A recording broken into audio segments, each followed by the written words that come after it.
राधिका बरसाने वारी की जय। राधे राधे।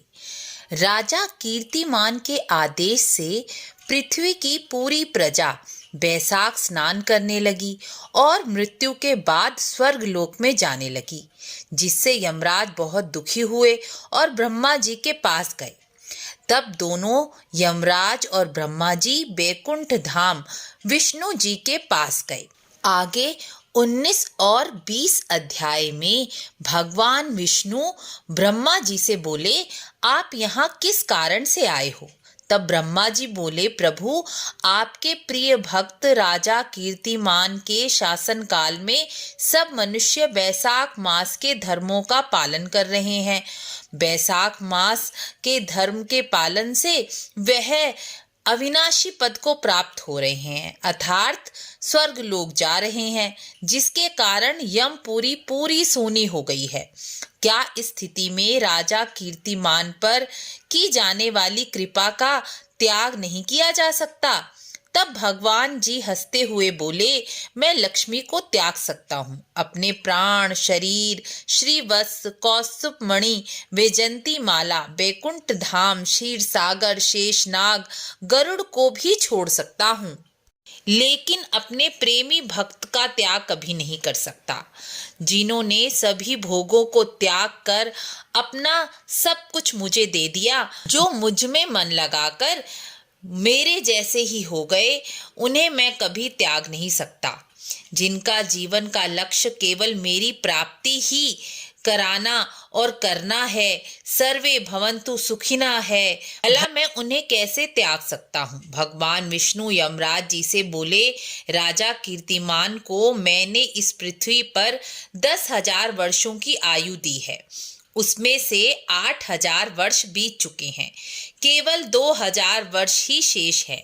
शेष आयु बीत जाने के बाद उसे मेरी सामीप्यता मिल जाएगी। इसके बाद पृथ्वी पर बैन राम का दुराचारी राजा होगा, वह सब धर्मों को डुबो देगा।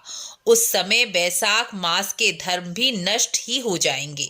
जब इस प्रकार उसके पापों का घड़ा भर जाएगा, तो वह अपने पापों से ही स्वयं भस्म हो जाएगा। फिर मैं पृथु बनकर अवतार लूंगा और दोबारा सब धर्मों का प्रचार करूंगा। उस समय मैं बैसाख मास के धर्म को दोबारा प्रसिद्ध करूंगा। लाखों मनुष्य में कोई विरला ही मनुष्य होता है जो अपना सब कुछ अर्पण कर मेरा भक्त हो जाता है। जो ऐसा करता है वह मेरे धर्मों का प्रचार करता है। मेरा कार्य है इस सृष्टि का पालन करना, सारे संसार को धर्म में चलाना, धर्म का प्रचार करना, धर्म की ध्वजा स्थापित करना। जो मेरे भक्त मेरे कार्य को अपने कार्य की तरह करते हैं, उनसे मैं बहुत जल्दी प्रसन्न हो जाता हूँ। जैसे माता पिता अपनी गृहस्थी को चलाते हैं, लेकिन जब उनकी संतान बड़ी हो जाती है या छोटे से ही उनके कार्यों में सहयोग करने लगती है, तो माता पिता उस पर प्रसन्न होकर उसकी सारी कामनाएं पूर्ण कर देते हैं।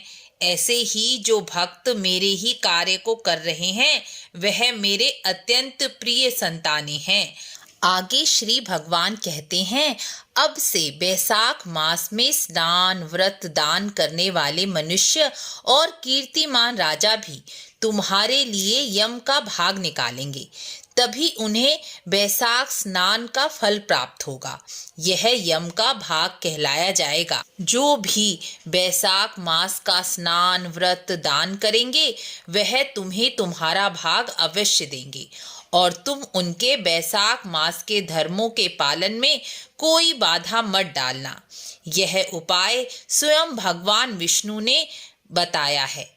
यमराज को ऐसा कहकर भगवान विष्णु अंतर्ध्यान हो गए और ब्रह्मा जी और यमराज जी अपने अपने लोक को चले गए। आगे श्री शुद्धदेव जी कहते हैं, बैसाख मास की पूर्णिमा को यमराज के लिए जल से भरा घड़ा, दही, अन्न दान करना चाहिए। इसे ही यम का भाग कहा जाता है। इसके बाद पितरों, गुरुओं और भगवान विष्णु के लिए शीतल जल, दही, अन्न, पान और दक्षिणा के फल के साथ कांसे के पात्र में रखकर ब्राह्मण को देना चाहिए और ब्राह्मण को आदर सत्कार के साथ विदा करना चाहिए। राजन, इस प्रकार बैसाख मास स्नान करने वाला व्यक्ति जब यम का भाग दान करता है तो वह यमराज जी को भी प्रसन्न करता है और शरीर से स्वस्थ और दीर्घायु को प्राप्त होता है।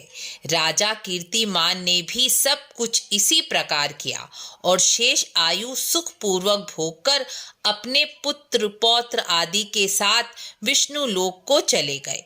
इस प्रकार यह उपाय अवश्य ही करना चाहिए। जो बैसाख स्नान कर रहे हैं वह ये वीडियो ज़रूर शेयर करें। राधे राधे।